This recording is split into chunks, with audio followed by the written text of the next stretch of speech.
mapata ya RDC spécialiste ya Congo profond mfumu na mapata mfumu ya CPLA CAA ndenge kaka mesana kosepelisa bino chaque année CAA mosepelisi ya bavion na ya kitoko apropose mpe kokuba kopropose bino baservice ya kitoko pour na rendre meilleur voyage na bino partout na République démocratique de Congo mobimba vol ya bompikiliki mpe ya mokwake ozo voyager na kokodikoko na assurance pour CAA assuraka toujours sécurité pe confort likolo nango bakisa ponctualité oyo esalaka bokeseni na ye lelo oyo 33 ans mokoka na service ya bakongole nyonso pe ya bana mboka mokili mobima endima ye 33 ans d'expérience eza ntiaka avedi CAA mojalisi mfumu ya mapata kwanga ya ntolula botikela ngo bakongo kasi masolo ya vio na mapata ya RDC botikela ngo CAA seye yende mfumu. Mercredi, là, on a balandé sur le journal à peuple, on a peuple info, lingala, na bike boza kebel, ça porte les ans, on a colanda journal, on a binoto fond la masolo. La présidence pour la signalé bino que chef de l'État Félix Antoine Tshisekedi Tshilombo a yambaki mardi 25 novembre, on a cité à Union africaine, délégation Gavi Oe Kambamaki, la directrice exécutive on a yango Dr Sanya Nishtar Bosimba que RDC ndé azan la troisième plus grande portefeuille, ya Gavi Oyo à investir 2,2 milliards de dollars américains. Ndenge docteur Sanya Atali Sipé a annoncé campagne monene ya vaccination ya Gavi contre rougeole du 27 au 1er décembre. Tout pour s'ouvrir journal Nabiso na Assemblée nationale pour la signaler bino que séance plénière et zalaki bongo organisée mardi 25 novembre na Assemblée nationale na Bokambami ya président Aimé Boji et Paiwapi 3 points et zalaki ordre du jour bolanda reportage Héritier Mapindé. Izalaki président et pas ya président Aimé Boji Sangara accompagné par membre mosusu ya bureau plénière ya mokolo ya mardi 25 novembre 2025 Izalaki dans 3 matières na ordre du jour. Proposition ya loi oyo ezali kolobela pe ko compléter décret le 30 janvier 1940 pour elobeli code pénal congolais ndenge ezali modifié pe compléter ezali kolobela mingi et pas ya député national Pasi Zapamba Buka Jean-Pierre n'exposé des motifs na ye auteur ya proposition ya loi azwaki maloba pona kotalisa liboso ya ba elu ndenge nini corruption ezali komona na mikolo oyo ezali moko ya ba cause ya pauvreté pe ya sous-développement ya mboka ezali bongo na litomba toyeba na combattre yango pambate ezali kokomisa couche ya population ebele sans moyen ezali bongo kosala confiscation ya ba individu na ba ressources oyo ezali destiné na satisfaction po ete mboka eyeba na kobika na yango mosusu ezalaki bongo loi ya le 12 juin 2006 oyo ezali koautoriser ratification ya RDC na convention ya ba Nations Unies contre corruption ndenge ezalaki porté na article 24 pe ekotisamaki na imprescriptibilité ya action publique na ndenge ya corruption pe ezali kotalisa makambo ebele ya ndenge na ndenge pona oyo etali proposition ya loi ya honorable Mandefu Mwela Meshak oyo azali kolobela création pe organisation ya profession ya ba wise ya justice auteur ya proposition n'exposé ya motif na ye atalisaki ndenge nini ba décision ebele ezali rendi epai ya peuple kasi ezali exécuté na kombo ya président ezali ko représenter chef de l'état na tina wana wise ya justice azali bongo na ba problème ebele ba difficulté pona kozwa réquisition boye pe kotia ye na procédé exécution ya ba décision judiciaire na voie ya forcé lokola ezali ko exiger ba texte ya matière loi oyo ezali bongo prévité na disposition moko oyo ezali kotelemela application ya loi boye proposition oyo et modifié pe amélioration ya faiblesse oyo ezali constaté na application ya loi oyo ezali en vigueur ko préciser davantage ba attribution ya huissier ko apporter résolution pe ko résoudre ba difficulté oyo ezali lié na mosala na ye boye pour na dernière proposition oyo ezalaki adopté ezalaki bongo examen moko ya approfondi ya loi oyo ezali kolobela nouveau code ya route ya honorable Tobin Kongolo Kayubi oyo amonike augmentation ya ba véhicule oyo etondi ebele lelo na République démocratique du Congo eza na nécessité ya kokotisa ba technique ya sika pona kotonga banzela pe performance ya ba véhicule ezala bongo na ndenge ya likolo pona wana na débat général oyo ekambamaki na vice-président ya Assemblée nationale professeur Isaac Jean-Claude Tshilumba Moussau député national Boris Mboukou a félicitaki ba auteur ya 3 propositions ya loi pona mosala oyo esalemaki pe asegiraki proposition ya loi ya honorable Pasi Zapamba remplacement ya terme servitude pénale na emprisonnement pour na intervention mosusu elibaki bongo ba honorable Gary Sakata asoposa ki na ba huissier ya justice boete ba na ko porter robe ya ba avocat ba initiateur oyo ya ba différentes propositions ya loi moko na moko a remerciaki bureau ya Assemblée nationale pour na ko accorder bango cadre moko ya échange pe et prometaki kozwa en compte ba recommandation nyonso pour na ko kolisa ba texte na bango bosimba ki ba députés nationaux après débat moko ya makasi ba votaki recevabilité ya 3 propositions ya loi oyo etindamaki respectivement na commission mixte politique administrative et juridique droits de l'homme aménagement du territoire nouvelles technologies de l'information et de la communication ya commission politique administrative juridique puis ba différentes commissions permanentes 5 jours et pesamelaki bango pour na rapport na grande plénière. Le mercredi 26 novembre, honorable député Bazalaki na séance plénière ordre du jour et Zalaki question d'actualité. Il y a honorable Guy Mafuta a adressé na ministre ya santé pe question d'actualité on sous Zalaki bongo honorable Yango Tikala l'a dit adressé toujours na ministre ya santé to poursuivre journal Nabiso na primature pour na signaler bino que premier ministre Judith Soumina Tuluka a participé qui mardi 25 novembre na ouverture ya édition 2025 ya forum Makutano na hôtel Sulutani na commune ya Gombe pendant 2 heures. Premier ministre a sololaki na ba opérateur économique, ba partenaire financier, pe ba multilatéraux ya gouvernement. Bolanda reportage Nathalie Kaila. Premier ministre Judith Souminoa a participé à la ouverture ya édition 2025 ya forum Makutano na hôtel Sultani Kinshasa. Pendant environ 2 heures, chef du gouvernement a betaki masolo na ba opérateur économique, ba partenaires financiers pe multilatéraux ya gouvernement. Dialogue oyo ezalaki malamu pe cimenter na confiance entre gouvernement na secteur privé. Premier ministre a fongolaki débat abordaki mbala moko thème ya gouvernance, crédibilité pe diversification na mbala moko. Premier ministre a talisaki bilan ya malamu ya ba action oyo gouvernement a mené malgré contexte ya crise. Nyonso wana ba réalisé au cours ya 18 mois oyo bango basali na contexte moko difficile, contexte ya guerre ya agression oyo RDC azali bongo kosibi. Boenati na wana gouvernement azali komene ba réforme ya ndenge na ndenge oyo ezali ko permettre ko améliorer cadrage macroéconomique. Premier ministre a talisaki pe makanisi na ye oyo ezali ya ko transformer localement pe ko consolider ba résultat. Boy pendant un atout ya monde bazali ko prédire dépréciation ya franc congolais kasi ba stabiliser franc congolais pe lelo ezali bongo na appréciation ndenge premier ministre atalisaki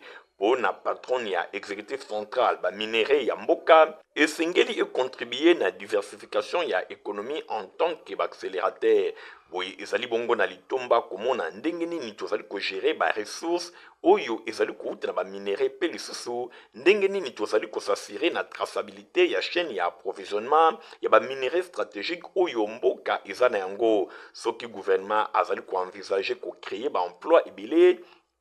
Ndenge premier pilier ya gouvernement ezali kotalisa na action na yango mingi na production locale. Premier ministre azanga kite ko rappeler na ba opérateur économique rôle na bango ya ko créer ba emploi. Lelo RDC azali employeur ya plus ou moins 1,200,000 postes mobimba na fonction publique to komina saturation na niveau wana. Pe lisusu tozali ko espérer kaka na secteur public ko créer lisusu ba emploi. Ba misala esengeli ezala créer na secteur privé nyonso wana esengeli to travailler na partenariat ndenge premier ministre atalisaki asalaki appel ya gouvernement bazali ko trouver déjà ekomoko favorable na côté ya Makutano 5 oyo ezali bongo kosangisa 500 hommes d'affaires bazali engagés pour na participer na réappropriation ya économie congolaise réseau oyo esengeli se faire priorité RDC azali mboka moko ya histoire azali ko avancer lokola fleuve moko ya makasi lelo tozali bongo mboka oyo ezali ya kotelema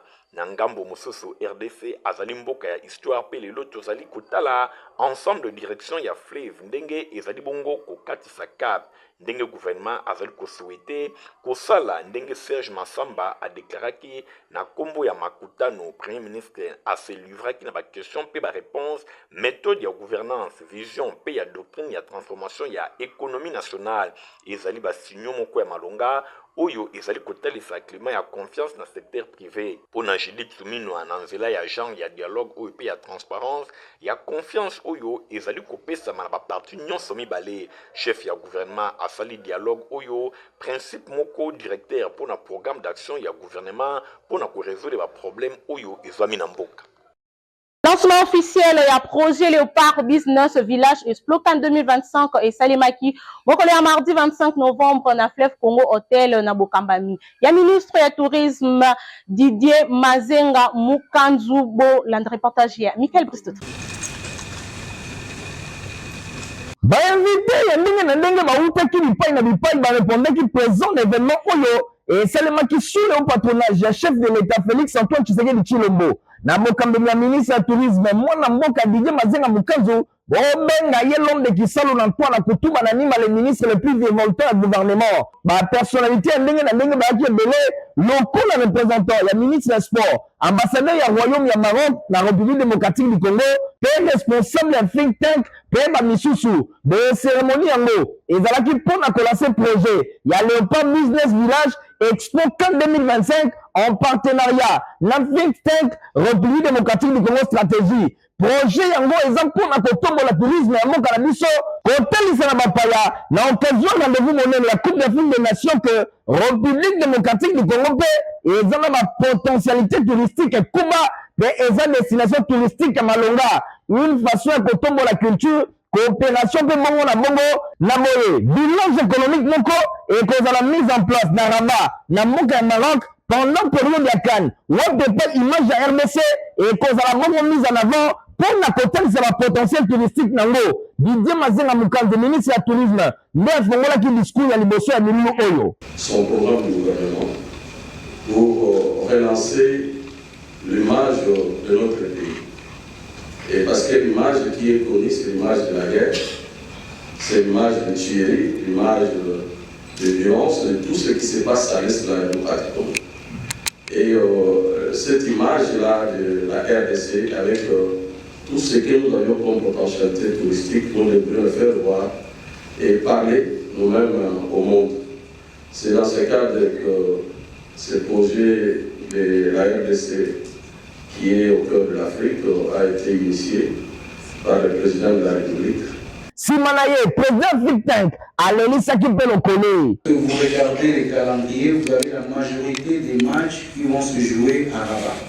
Donc Rabat rayonne mieux pour cela. Nous n'allons pas en fait laisser l'équipe congolaise aller seule à Tanger. Déjà, je pense qu'on a même discuté de cette question avec Madame la DG de l'ONT tout à l'heure et le DGA sur le moyen logistique et comment on va faire, surtout pour capitaliser aussi le match que les Léopards va jouer au niveau de Tanger. Simanango, moi projection vidéo ya projet Salimaki suivi le dévoilement. Il y a écran et vidéo ya projet Eyo. Pour na conjoindre utile na agréable, le coup considéré na mon collègue anniversaire excellence Didier Mazenga Mukanzu, ministre du tourisme, bah ça là que surprise à gâteau, menge le kogi comme on a pour na ça le mois et 5 ans.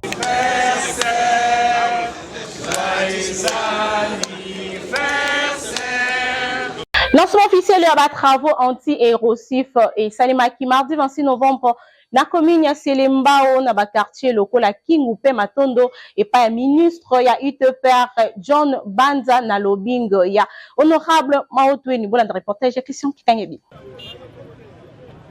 Ministre ya UTPR John Banza Lunda akitaki mokolo ya mercredi 26 novembre 2025 elongona molobeli ya bana commune ya Selembao honorable Maotwene pe directeur général ya office de voirie et drainage Victor Tumba bayaki na commune ya Selembao ezalaki mpona kolancer travaux anti-érosifs na quartier lokola Matondo pe Kingu. Ministre ya UTPR John Banza ayaki moko kimona meso pe kolancer misala epui kotala pe kolakisa ndenge nini misala ekosalema. Ekodire 12 mois nyonso wana population avandi na commune ya Selembao atondaki na esengo na ndenge ya kosakana te komona ke lobbying ya molobeli na bango honorable Maotwene dile responsable papa Selembao ezali kobota mbuma kala mingi te érosion ekobundisa malokola satana poétique bana commune ya Selembao libela. Merci papa. To sepeli makasi komona ministre na quartier na biso. Soka yebo epokonse mboka sa sezi na makamboyo. Biso pe quartier na biso bongi, Matondo bongi, Kingu bongi. Tozalaki désenclavé. Mais maintenant, le ministre est là, il est venu pour donner la solution, pour donner la victoire au peuple. Toponaki mokonza mboka azaka pona babususute. Tomona ki na bakote maloeka, tozomona siko na Matondo. To sepeli baba population Matondo. To sepeli les ténèbres ne rayonnera pas toujours. Bakanisa kimbule kobeta koyate, malgré mbula aye kaka. Yemokope honorable Maotwene dile responsable papa Selembao azanga kite kotalisa sans ya misala oyo ekosalema. Na za vraiment émis de joie na komona yemoko ministre John Banza ya ministère de l'infrastructure na niveau national ya ITPR oyo andimi lelo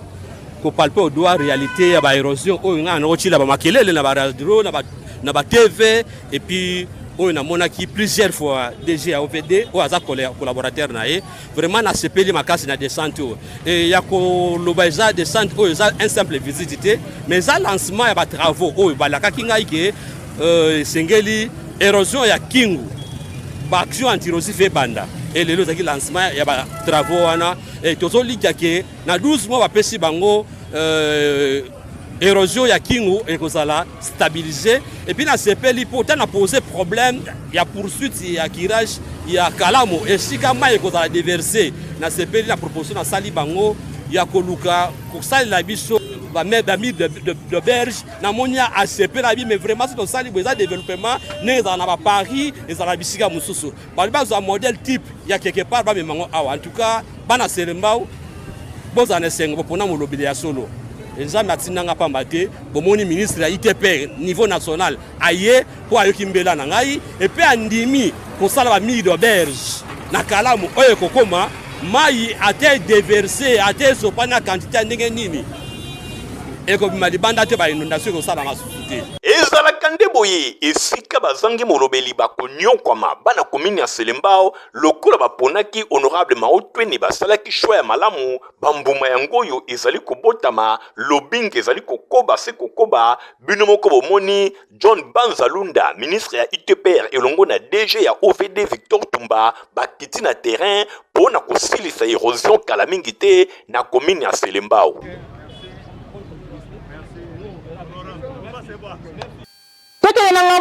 Pour signaler que distinguée première dame Denise Nyakiro Tshisekedi a payé 300 bourses d'études na Institut supérieur des arts et métiers Isam Namopoussé à l'occasion il y a inauguration il y a atelier industriel Oyo désormais Ezu Kombo Naye Bolata.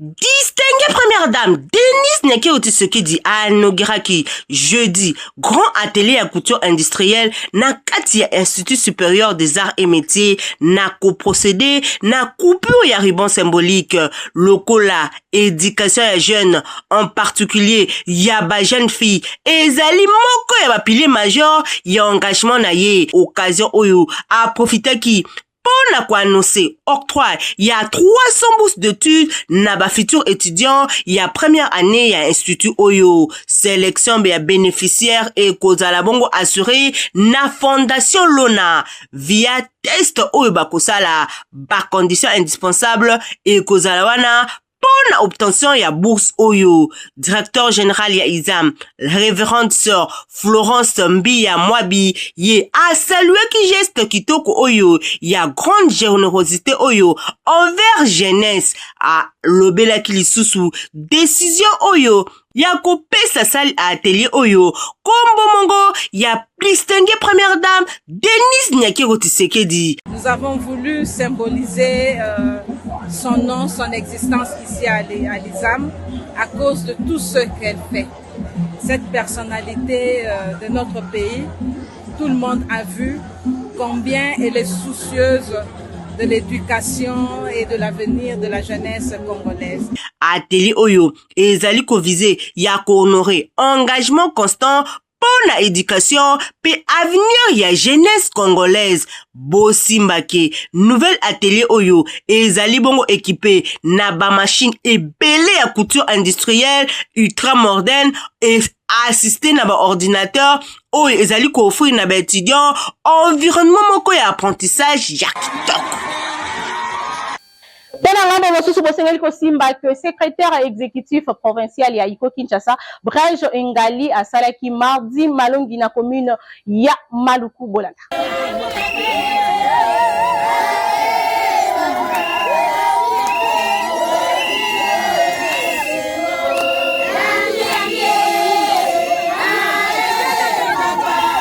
Ndenge kaka ezalaka momesano ya chaque mardi malongi pona secrétaire exécutif provincial ya Union Congolaise ikona mokuse ville ya Kinshasa mwana mboka Brège Ngali Mfiri Obama le lion de la ville akitaki na quartier Kabil na commune ya Maluku epai wapi ayaki kote ya bana nyonso ya iko ndenge kaka ezalaka lokola momesano ayambamaki na ndenge ya kosakana te ndenge bino moko bozali komona commune ya Maluku ezali fief naturel ya Brège Ngali Mfiri Obama le lion de la ville oyo azwaki maloba directement pona kotalisa population nyonso ya Maluku basadere massivement na parti politique babengi Union Congolaise iko ya autorité morale Daniel Mokoko Samba pambate ezali parti oyo ezali ko prôner ba valeur ezali parti oyo ezali ko défendre ba intérêt ya République démocratique du Congo pe ya population na ye. Brège Ngali Mfiri Obama le lion de la ville asukaki wana te atalisaki pe na ba nyonso bazalaki présent mosala kitoko pe ya malamu oyo gouvernement ya RDC azali kosala pona bien-être ya population. Opérateur économique bazolobake banda Fachi Beton na pouvoir même ba o bazalaki liboso nanu batikali komona mokonzi aye kofandela bango na zamba te mais mwana mboka Mokoko Samba akendaki kotala aye kopesa résultat epaya ya mission na ye epaya Fachi Beton ne pas ya Maman Judith notre premier ministre koyebisa ye makambu oyo ya monikuna donc na sima ya mikolo akozonga lisusu pona ba résolution ya makambo oyo ye akendaki koyokana na opérateur économique bobetele maboko makasi. Carburant ekiti biloko ya kolia ekiti pe biloko nyonso ezali bongo ya kokita nyonso wana ezali fruit ya ba effort ya gouvernement Judith Suminwa na nzela ya VPM ya économie nationale Daniel Mokoko Samba oyo azali autorité morale ya iko nyonso wana bazali kosalela vision ya chef de l'État Félix Antoine Tshisekedi Tshilombo oyo alingi bien-être ya population soki misala ya kitoko pe ya malamu ezali kosalema esengeli koloba pe kobeta maboko pambate batu bazalaka wana kaka pona kokritike kasi tangu ya malamu ezali kosalema bakangi monoko nde na tina wana Brège Ngali Mfiri Obama atalisike VPM Daniel Mokoko Samba azali ko représenter valablement parti na bango iko misala kitoko ezali komonana asengi na population basadere massivement mardi malongi ezali kokoba bisika na bisika pe asengi na bana ya iko basomba ba carte na bango po bazala vraiment considérer lokola ba membre ya iko nyonso wana elekaki vraiment kitoko population atondisamaki ne sengo commune ya Maluku balobi bango kaka na sima ya iko bendele ya iko ekopepa na ba quartier nyonso ya commune ya Maluku le lion de la ville Brège Ngali Mfiri Obama azali kokoba kaka na campagne na ya mardi malongi bisika nyonso na ville ya Kinshasa ikonde iko lipa ezonga na 200 francs. Il faut que na niveau ya sakombi ya loso ezala na niveau ya 300 francs.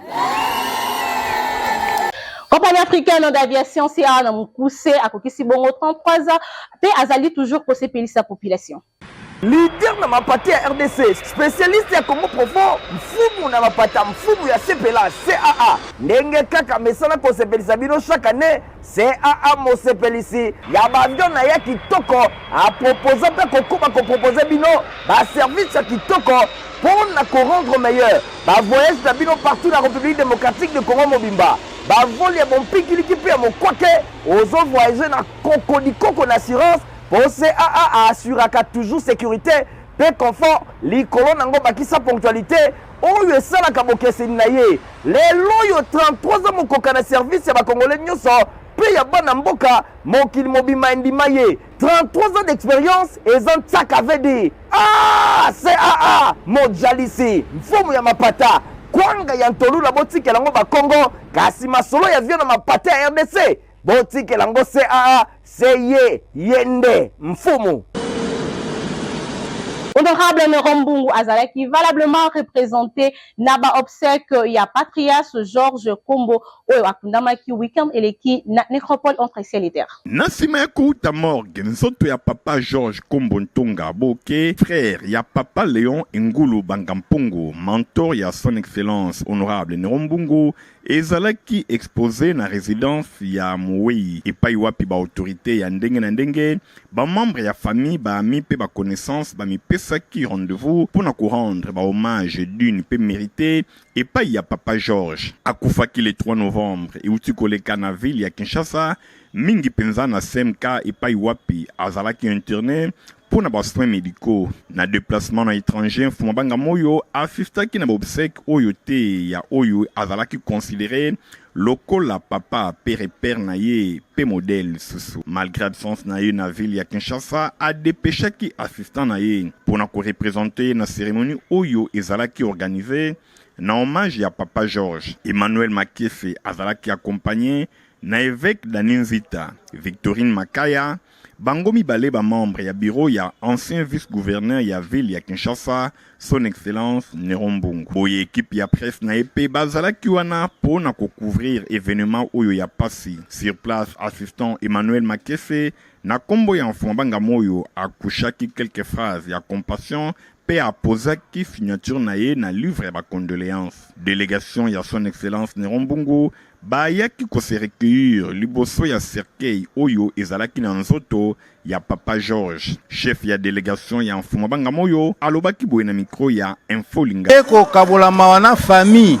po azali moto oyo azalaki vraiment pembeni na biso en tant que patriarche oyo tango nyonso tozalaki lisanga pona kokabola nyonso oyo esengela ipona biso. Papa Georges pona honorable Nerombungu Fuma banga moyo azalaki vraiment naloba icône pona ye. Suite ya ba conseil na ye oyo etali bongo politique pe na oyo etali makambo mususu azalaki vraiment moto oyo azalaki pembeni na mokonzi pona ko conseiller pona makambo ebele. Délégation oyo nyonso toye a pona ko représenter ye moko excellence Fuma banga moyo lokola a mikolo oyo azali na biso te elongo. Bosimba pe boyeba ke papa Georges Kombo Ntonga Boke azalaki au cadre ya parti politique INADEC, homme de valeur, asimaki ba différentes fonctions ya makasi partout oyo asalaki mosala après ba étude na ye libanda ya mboka. Après maloba ya bana ya famille, ba différents témoignages et salemaki boenzoto ya Mowei elongwaki na résidence pe na mbala moko ekotaki na Corbillard, destination Nécropole entre ciel et terre pona bokundami. Akufaki na âge ya 85 ans, papa Georges Kombo Ntonga Boke atiki veuve moko na bana ebele ba petit-fils pe ba arrière petit-fils tika ete molimo na ye epe manakimia. Kotiva pezali potopoto kitoko ya bana pe mikolo ko komela yango. Protivap encore et toujours. Oyo mama bituna tuna ayeba kateti lero apesa mwana ye bire. Ebe na santé kitoko boye. Olesaka ye nini? Aliaka Protivap. Soka ba mama nyonso batimbe ya Protivap potopoto kitoko pona ba bébé pro. Mama ye, soma ye. mwana na ngai depuis abanda kolia akoli boye aliaka kaka Protivap. Protivap, protéine, vitamine, énergie. aza mayele na classe abelaka te alembaka te. Ba maman, félicitations na bokoneri bana. Protivap, facile à digérer et nourrissant. Ezana, protéines, vitamines et énergie. Hey, bébé na yo kitoko ninyo esakai. Ba ba ingakango, santé kitoko nzoto makasi. Matemi disra, mama de zamana. Sukana mbimbi, oyo sukana mbimbi. Protivap. Vous allez la communiquer nécrologique, bon, dans leur tour, on a mon héritier, ma pile.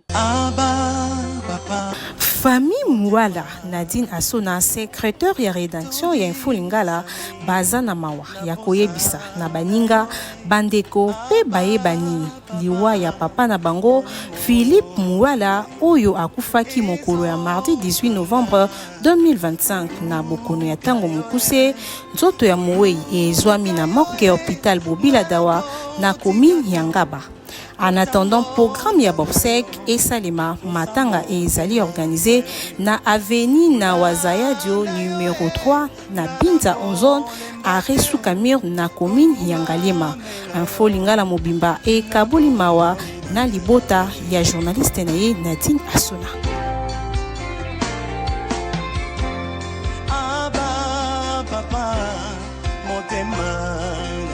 Journal ya peuple na peuple et comme na souka ceux qui vont s'appeler qui na journal le groupe sa merci na Igor Ting ozaki bongo na sima ya caméra montage sima qui na Christian Kengebeni pe Fabrice Lundombi journal peuple na peuple zaka supervisé na Yemoko héritier mapini botika la madame au revoir.